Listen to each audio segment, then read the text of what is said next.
Hi, I'm Malika Bilal, filling in for Femi OK, and you're in the stream.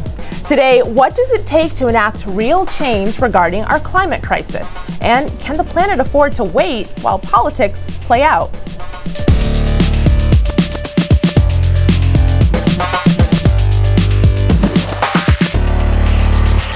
Our digital producer, Omar Radari, is here looking out for your live feedback. There are several hashtags people are already using to talk about this. And what are they saying? That's right. So for the main hashtag for this sort of issue, Climate 2014 is the one that is actually trending at the moment.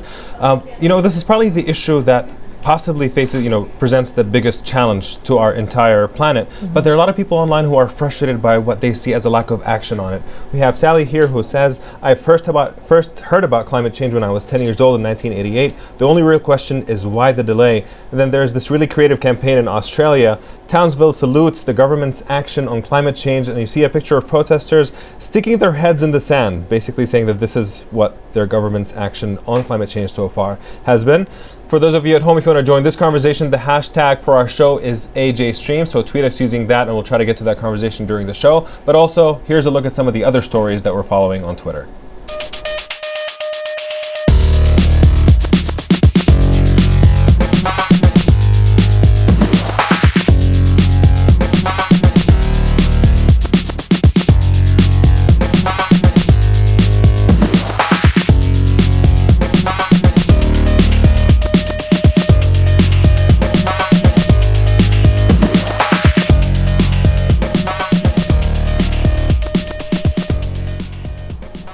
Issue of our time that will determine how we live, where we live, and if we live. That clip was from the 350.org documentary, Disruption.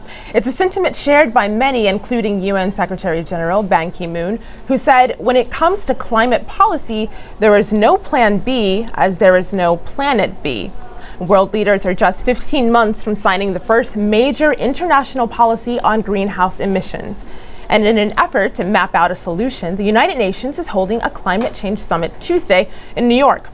2 days earlier, hundreds of thousands of people took to the streets to be heard.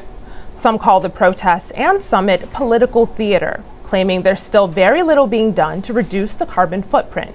Well, here to discuss that, in New York, Dan Thomas, UN Secretary General's spokesman on climate change. Tony DeBrum, Minister of Foreign Affairs for the Marshall Islands. Elizabeth Yem-Pierre, climate justice activist and executive director of Uprose. And in Manila, Yeb Sano, Philippines climate commissioner. Welcome to the stream, all of you. Now, I want to start with a tweet. Dan, you posted this not too long ago.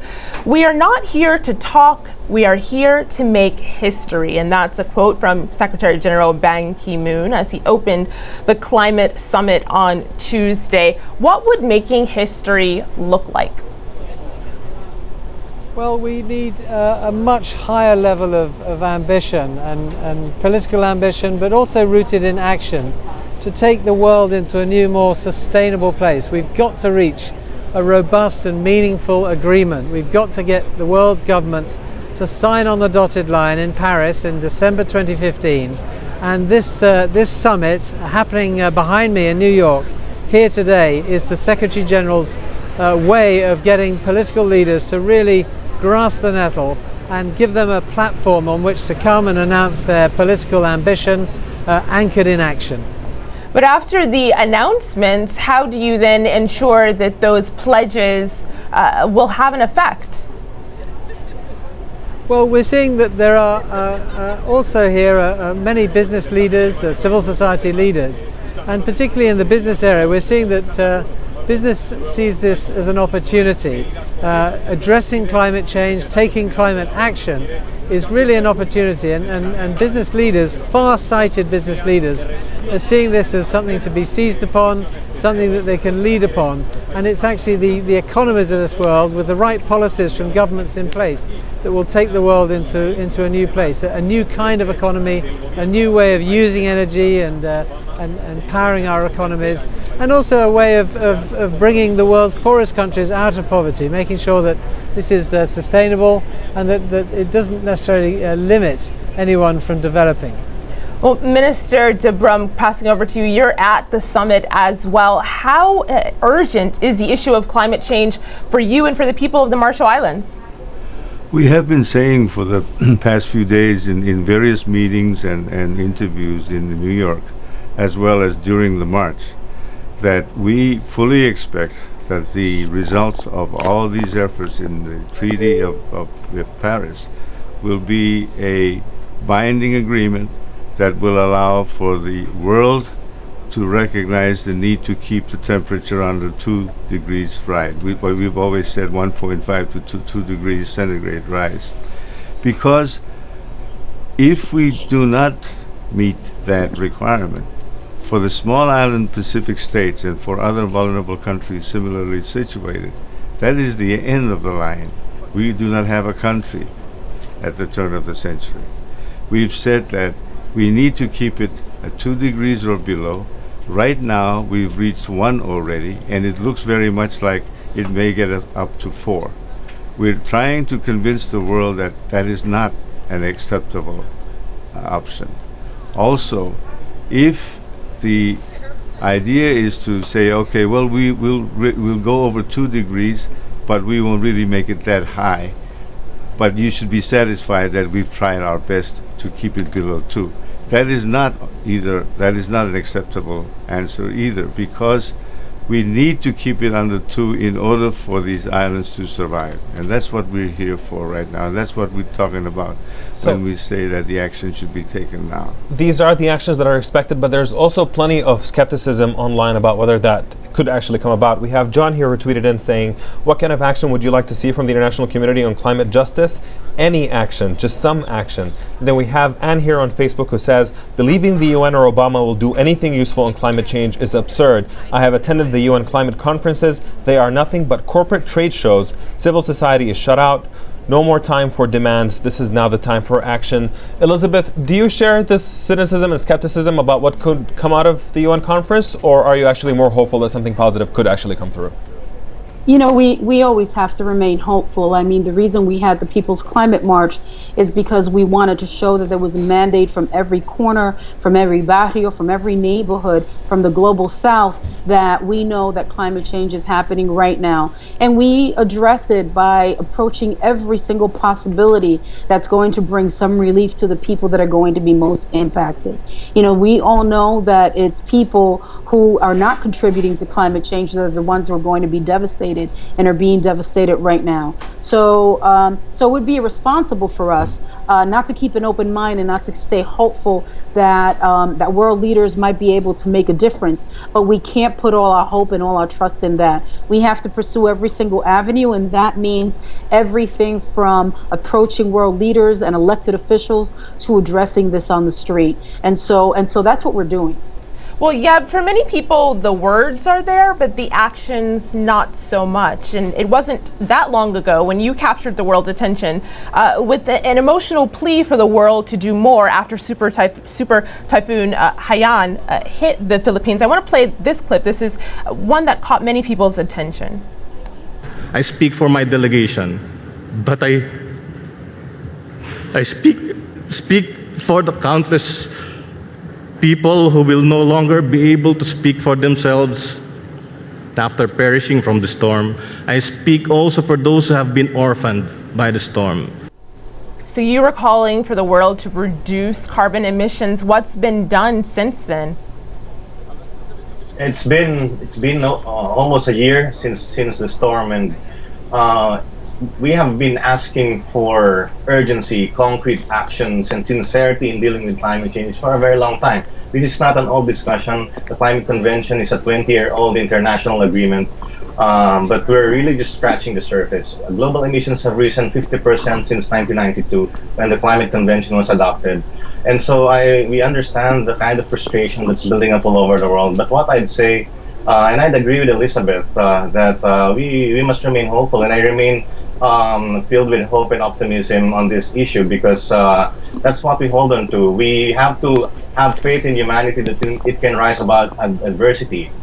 We do need to be a little bit cautious in relying too much on an international platform to address this issue. And I've always maintained that the climate change battle will be won or lost at the grassroots. And it's in the islands of the Pacific, in least developed countries, in vulnerable areas, that it will be lost. And that's why it will also mean that if world leaders do not respond to this issue, the crowd will. And we've proven that in the past 2 days when people converge in the streets of New York. So there's a debate actually within our online community about why it not, there hasn't been more done so far. We have Saria here who says it all comes back to our inability to admit our faults and not liking change in what we're doing. But we have Sally here who says, no, I disagree. There is a them out there who oppose action on this issue. So it's not just inertia. Dan, what is your sense of this? Is it that people are sluggish in trying to adjust, or is it that there are political forces out there who are trying to keep us from moving forward on climate change? Climate change. Well, I think it's a good question.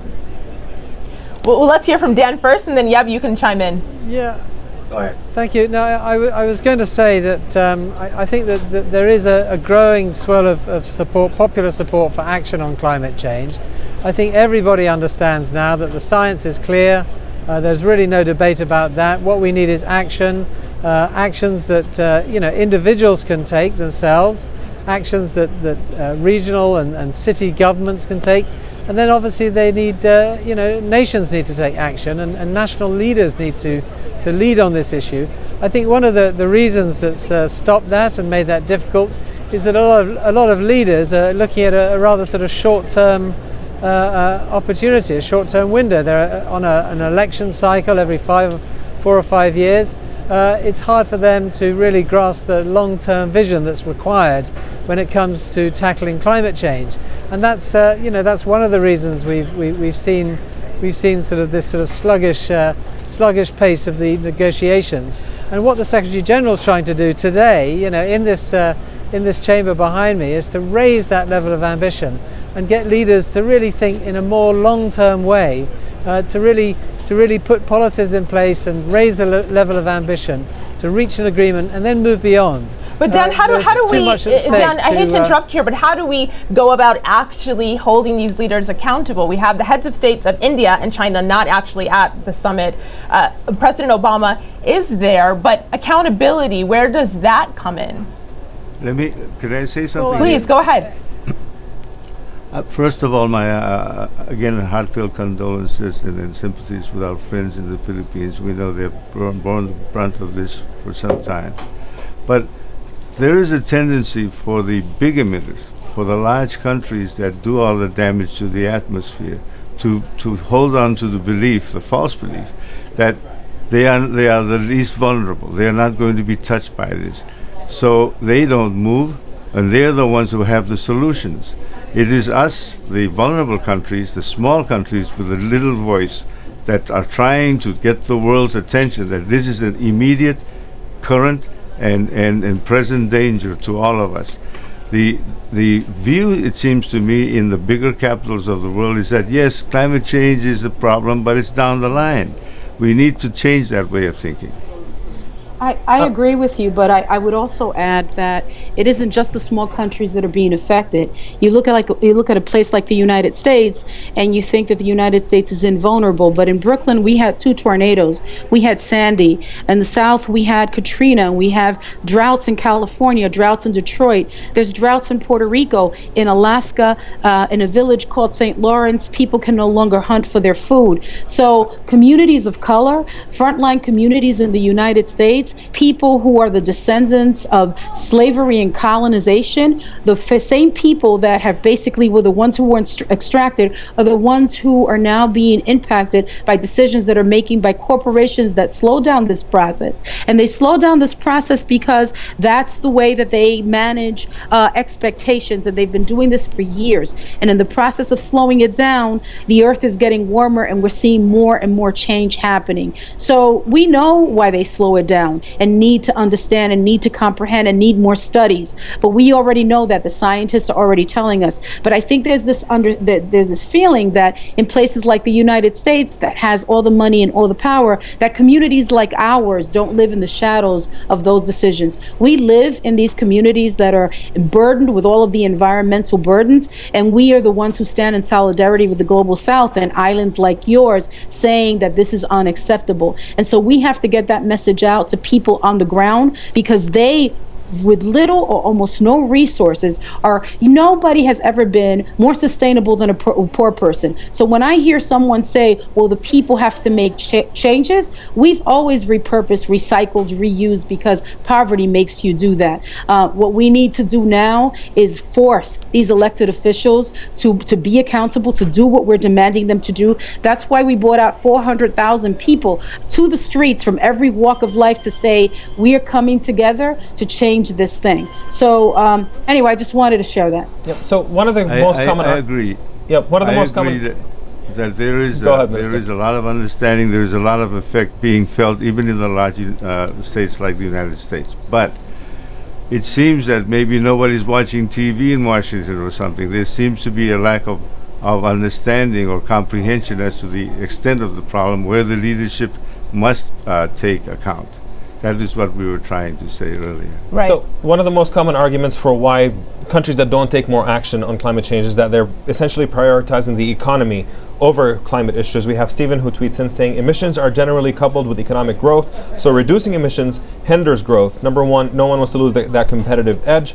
But we also have Chris here on Facebook who says it all boils down to money. The fossil fuel companies have successfully funded skepticism and have scared regular folks into believing that action will destroy our economy. Yeah, what is your sense? Is that a manufactured idea that acting on climate change could actually hinder the economy, or is this actually a real trade-off that we have to make? No, there's a lot of I think hypocritical views around climate action. A lot of people would say that, and even experts would say that climate action should, in the long term, be beneficial to the economy. But nobody is leading the way, and when we have that situation, it's quite discouraging. And going to this aspect of how this would be moved forward, I'm a climate negotiator, and it's been very frustrating. We know that climate change is complex, and I think the key here is to simplify the problem and to tell the real score. I know also, and I agree with what has been expressed about narrow interests and vested interests getting in the way. It is a complex problem that's anchored to the global world economic order that has destroyed the planet, that has driven more people into poverty, and that has destroyed the fabric of society. This is the truth. And even if you look at the human footprint on the planet, we now currently have been living on 1.5 planets, and soon enough we will need another planet to provide for our consumption and to absorb all our waste. It's something that needs to be told, and so people would start taking action. Again, the way that governments respond to this problem is just a reflection of the status quo in the way that the world pursues economic growth. And well, in changing that status quo, Dan, leaders are going to meet again. They're scheduled to meet again in Paris next year. What do you see happening then? Well, we're hoping that out of this summit here today in New York, we will see a higher level of ambition, some real action taking place. We've had a number of announcements earlier today. Those are still coming out today, announcements from governments, but also business and civil society. Real action which is underway already, which is going to change the way the economies work. It's going to change the way business is done and the way energy is used and generated. Dan, would you be able to tell us what the biggest announcement of the day was? One of the biggest ones? Well, we've seen a whole coalition coming together around deforestation. We've seen money moving in the pension industry away from fossil-based fuel investments to more renewable energy investments. We're seeing money shifting. We're seeing real ambition about stopping deforestation, for example. We're seeing some of the world's largest sort of commodity companies and food producers and food buyers, companies like Kellogg's and McDonald's, making pretty bold announcements about how they are changing their supply chains in order to address this challenge. This is the beginning of a new kind of economy, a new way of addressing climate change. It's just the beginning, and what we need is we need to create a new atmosphere around these negotiations to get a meaningful agreement in Paris at the end of 2015, and that won't be enough. That's just the beginning.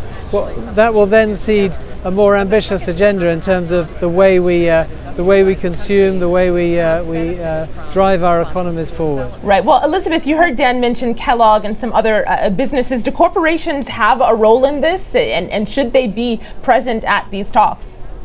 I think corporations have a moral responsibility to start becoming carbon neutral, and I don't think that they are the climate leaders. They're not the ones that represent us. There were people who were at Cochabamba, people from the global south, that actually made recommendations about what just transitions look like. We work closely with unions. Our communities have to work somewhere. We're not these idealistic people who just want to live in gardens but don't have to have a place to work.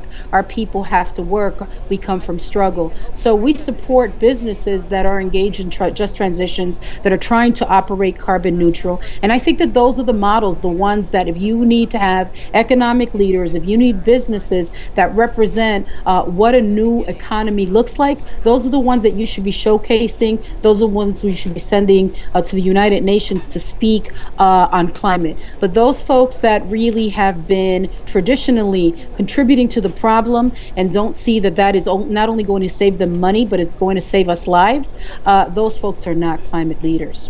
On the money issue, we have Anders here who just tweeted in during the show saying, if you look at countries like Denmark, it's obvious that dealing with climate change can boost the economy in certain cases. But we also have a question from Global Citizen about the rising sea levels in the Pacific, asking, will Pacific nations need to move to larger land masses? Minister De Bruym, are there any preparations for this kind of worst case scenario if it were to happen? The concept of moving people en masse from one country to another is for us something very repugnant, and we do not even want to think about it. But it is prudent for leaders to think about what to do in the event that actually happens. We have been trying to get our development partners to understand that it's important that now they should begin action on preparing these communities in the event that they need to be moved elsewhere, that they are prepared economically, that they are healthy and educated, and that they don't become wards of another country. That is a difficult situation to explain to people who have sort of been moved around a lot in the last 150 years or so. But we do not consider that option to be acceptable. We think that there's still a chance to prevent this from happening, that if we all move together to ensure that efforts now to mitigate take effect before the final results that are being predicted take place, we will have a chance. I think on the other point of corporate involvement, one of the activities in this week's program in New York has been to engage the private sector in discussions about two things. One, that the problem is scientifically explained and accepted. Two, there are solutions out there. All we need to do is get the political will to put those into action. And three, it's going to be difficult, more expensive, and perhaps even devastating to some of these corporations that are enjoying profits today to earn in the future if they don't take action now. Well, Minister, important words, and I'm glad you brought up solutions. That is where we will take it in the post-show. Unfortunately, that's all the time we have for the main show. We have to put the conversation on pause for now. I want to thank all of our guests. Now, on the next show, Living in a World Without Sound. To mark International Week of the Deaf, we'll take a closer look at what deaf identity and culture means. Until then, we'll see you online.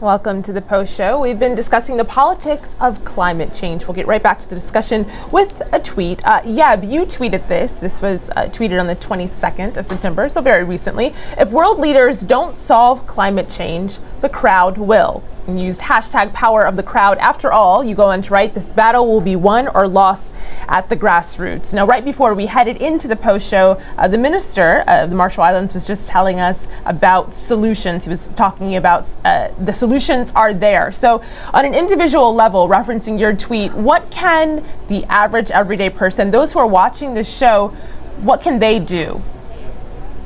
Well, it will really depend on the kind of impact you already make, or the kind of impact you have already on the planet or on your immediate environment. But we're talking about the use of energy, the use of water. Those are critical. But when I tweeted that, I was thinking about the power of the crowd to actually make solutions happen at a larger scale. We're looking at crowdfunding in a very big way now, and if governments wouldn't lead the way, if corporations would remain in their old mode, the crowd can fund clean energy, the crowd can fund typhoon resilient homes and all of the good stuff that we can think of to engender a new global economy of the 21st century that can actually solve climate change. So I truly believe in the power of the crowd to make that happen. Have you seen a change in awareness in the Philippines?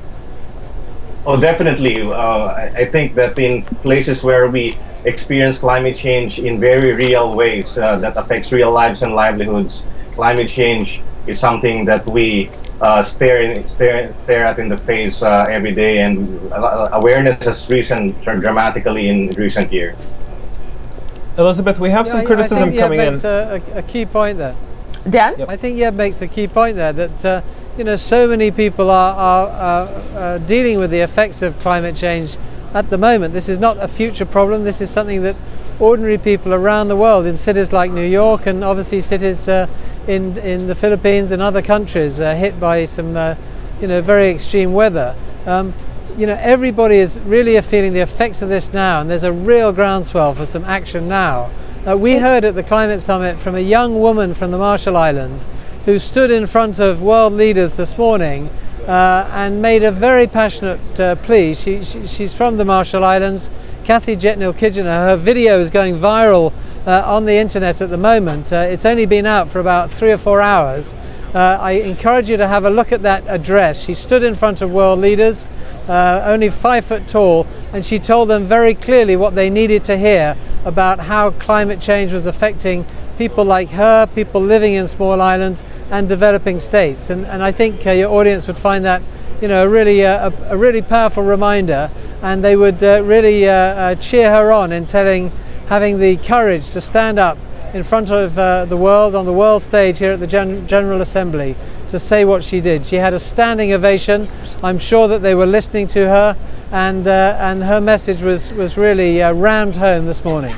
Well, Dan, actually, it's interesting you said that. I've queued it up right here. Here is a small part of the poem that she presented at the UN. Dear Mata Filipinum, don't cry. Mommy promises you no one will come and devour you. No greedy whale of a company sharking through political seas. No backwater bullying of businesses with broken morals. No blindfolded bureaucracies gonna push this mother ocean over the edge. No one's drowning, baby. No one's moving. No one's losing their homeland. No one's becoming a climate change refugee. Or should I say, no one else. Or should I say no one else? And that was a letter to her daughter. Now, of course, before we end, I know the community has lots of things that they still have to say about this. Sure, we have a good closing tweet here from Tori that I think many people would agree with. She says, we need to act with the urgency of the dying and get our house in order so that future generations can inhabit our planet. Well said. Or tweeted. We'll have to end our conversation there, but of course it continues online with hashtag AJStream. I want to thank our guests, Dan Thomas, Minister de Brum, Elizabeth Yem-Pierre, and Yeb Sano. Now let me quickly tell you about our next show. To mark International Week of the Deaf, we're taking a look into what deaf identity and culture means. Send us your comments on that. Until next time, we'll see you online.